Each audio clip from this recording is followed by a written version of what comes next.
Hello guys, muri sei, welcome back into another episode yema secrets nema confessions pano pa channel ya Aunty Mamo. Zvisinei regai ndipinde straight munyaya dzedu dzandauya nadzo in this episode. Confession yedu yekutanga yakamira yakadai: Hi Aunty Mamo, please post for me chitupa changu ndokumbura kuti muvige. Tete, inini ndiri mudzimai ane makore 35 ekuberekwa. Ndauyawo ne confession yangu inogara ichindidya mukati memoyo wangu, but ndiri kushaya kuti ndozvifambisa sei, uyezve how can I heal from this because moyo wangu unorwadza. Tete, zvakaitika kwandiri ndezvekudai: ndine murume wangu wandakambodanana naye. Nemurume uyu takadanana tikasvika pakupanana mwana, but hatina kuzenge takwanisa kuroorana nekuda kwezvimwewo zvikonzero. Zvakaitika ndezvekudai: takadanana kubva ndichiri kuchikoro, but zvakazoitika ndezvekuti takazovaka bonde. Mushure mekunge tavaka bonde, ndakabatira pamuviri. Time yandakazomuudza kuti ndava nenhumbu, inini ndakuda kunge ndichitizira because kumba hakuchagariki. Ndinozogumisira ndaonekwa kuti ndine nhumbu, ndakazvitakura. Mukomana uya akatanga kutsika achindiudza iye kuti andiroore hazviti because anga aine mudzimai wake waainge akasarudzirwa nevabereki vake uyo waifanirwa kuti ange achizoroora. Ndakatambudzika zvekuti vabereki vangu when they found out kuti ndainge ndine nhumbu, vakasvika pakundidzinga pamba ndikagara almost first 3 months dzenhumbu yangu ndakadzigara ndiri mustreet chaimo, ndichitambudzika zvekutorevesa. Ndiri munhu wekuti makuseni ndaimuka ndondeya ndichitsvaga basa, ndoita mapeace job. Kwande ndaita peace job ikoko ndotobvako ndatogeza, then ndochizorara murengi. I suffered a lot for the first 3 months idzi, kusvikira baba mukuru vangu vazonotaura nababa vangu vakavaudza kuti tora mwana umudzose pamba, sandiko kupera kweupenyu. Kana mwana achinge amitisiwa, she can still do well in life. Baba vangu ndipo pavakazonditora, but zvakangodero life was tough. Baba vangu vakatanga kurarama upenyu hwekuenda kubhawa, vachinomwa doro, vachidzoka vakadhakwa, vobva vatanga kundishaudha. Pamwe pacho vaitoti kana vakatotsamwa mushe taitukwa tese inini naamai vangu. Saka life yandakararama ndiri pamba yainge yakaoma. Ndainge ndakangogarira kushinga zvekungoti as long ndine pekuti kana zuva radoka ndinopinda, it's fine.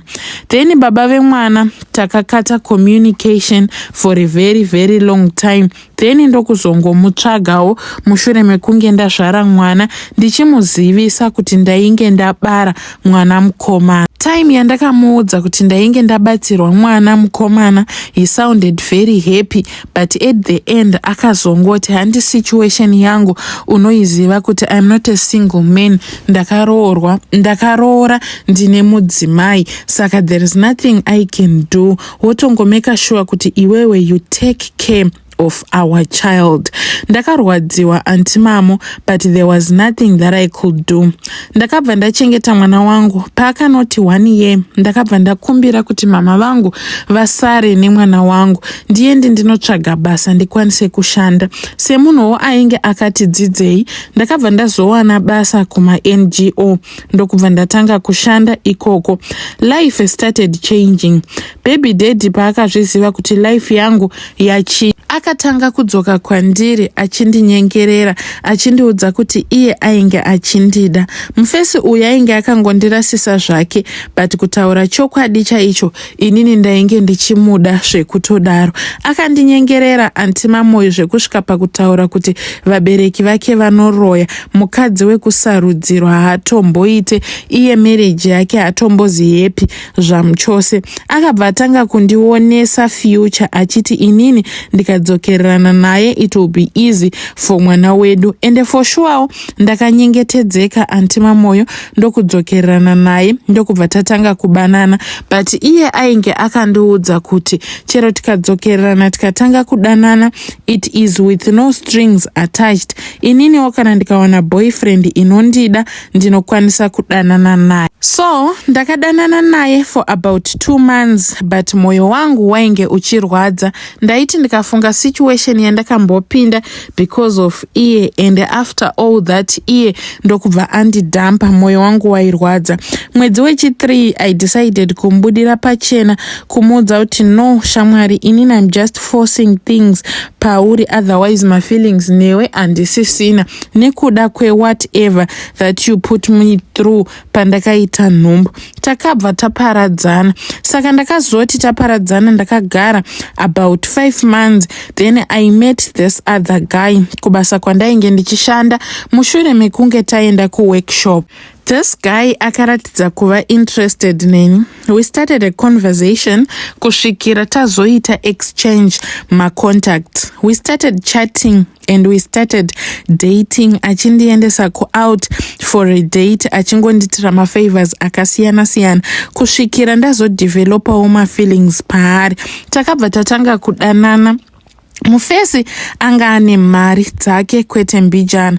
Takabva tatanga kudanana kusvikira Mufesi azoti iye ainge achida kundiroora, anova ndiye ava murume wangu zvaizvezvi. Akabva andiroora tete zvakadadisa. Listi rakapiwa kumba kwedu, hapana kana kuchema kwaakaita or anything chaakasiya palist. Akabvisa everything. Akati chero uri munhu akambozvariswa ndiri kuda kukupa chiremerera, uyezve ndiri kuda kuti ex wako akakusiya anyatsokuona kuti he lost something very very important. Ndakaroorwa anti Mamoyo zvakadadisa, but a day before my lobola pane zvakaitika zvekuti kana nanhasi moyo wangu uri kuregreta, ndiri kurwadziwa. I told my ex kuti he should stop calling me because ndiri kuroorwa very soon. Ndakabva ndatomuudza nedate remaroora angu, ndikamuudza ndikati shamwari, whatever that we did or whatever that we shared between us zvinofangwa kuti zvinge zvichipera because we are now going our separate ways. Iwewe une mhuri yako, ininiwo I have found a husband, saka ndaakuda kuita zveimba yangu. Ex wangu akabva anditi it's fine, no problem, I wish you well. Saka ainge achiziva kuti roora day ririko mangwana. Akabva andifonera achiti iye ndine parcel yandatengera mwana, saka ndiri kukumbirawo kuti ndikupe zvinhu zvekuti upe mwana wangu.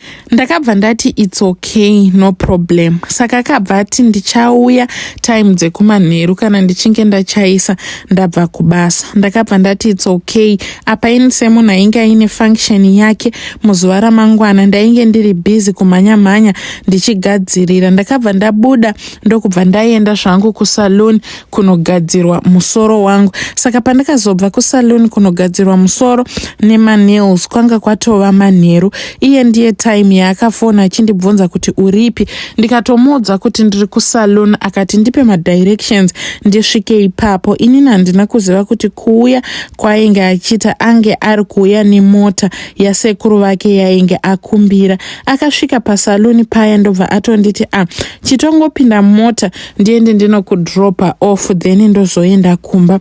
Takabva tapinda mumota ndokubva tafamba tichingotaura nyaya. But nyaya dzake zhinji dzaingova dzekuti since waakuenda, please go and take care of your husband, I wish you well. Shuviro yangu yainge iri yekuti inini newe tizogarisana tichembedzane kusvikira taona vazukuru vana vemwana wedu.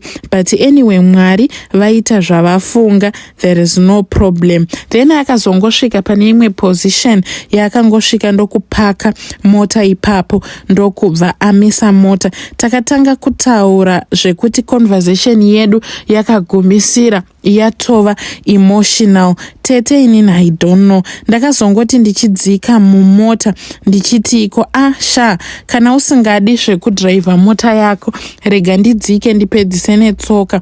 Akabva andibata akati don't go.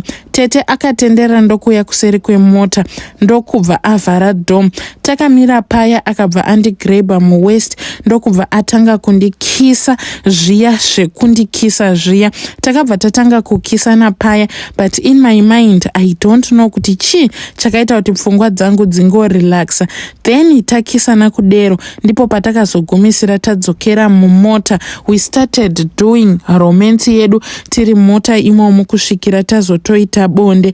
Up until today I hate myself. Ndikangofunga zvakaitika musuya ndinonzwa kuboikana, ndinonzwa kuzvivenga. I regret a lot. Then after that akabva andipa zvinhu zvainge auya nazvo ndokubva ndaenda nazvo kumba. I didn't tell anyone about this or vent to anyone nezvenyaya iyi. Roora rakazofamba zvakanaka, everything went well, tikacelebrate and everything. Ndikazoperekedzewa kumba kwangu ndikanogara kumba kwangu, but Tete ndonzwa kuti ndine bundu mumwoyo ma. I don't even know how I can forgive myself or how I can make myself forget about this whole thing. Please ndokumbura kuti mundibatsirewo kuti ndingaita seiwo kuti ndikwanise kuita get over this. Obvious my husband I cannot tell him because achandiona seumwe munhu asingaite. Please help me. Ndichange ndirimo mucomment section. Vadiwa vateereri ndo yanga iri confession ya Heidi. Zvakaoma. Mawa ndapererwa nemashoko zvamuchose ndapererwa. Imagine munhu akambokudhampa akakurarisa mubridge achikuvhairira achikuitira all that. If I were you, kana tumpasel twachona ni itoto twainga avigira mwana wake ndandisingatambire zvamuchose because damage that he caused you yakakurisa, and pamusoro pazvo zvese ukazodzokorodza futi kuita bonde naye a day before your roora day. Zvakaoma.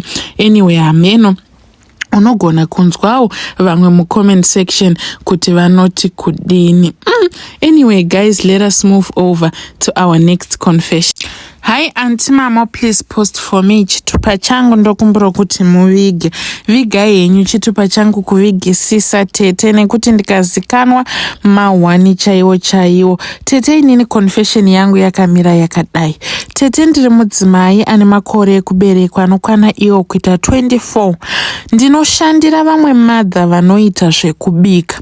Vane kamusika kavo avo kavanoita zvekubika sadza neraisi netii zvakasiyana siyana. Musika wavo uri paposition yekuti macustomers avamashayiwi because pane kanzvimbo karipo kekuti kanogara kaine vanhu almost every day.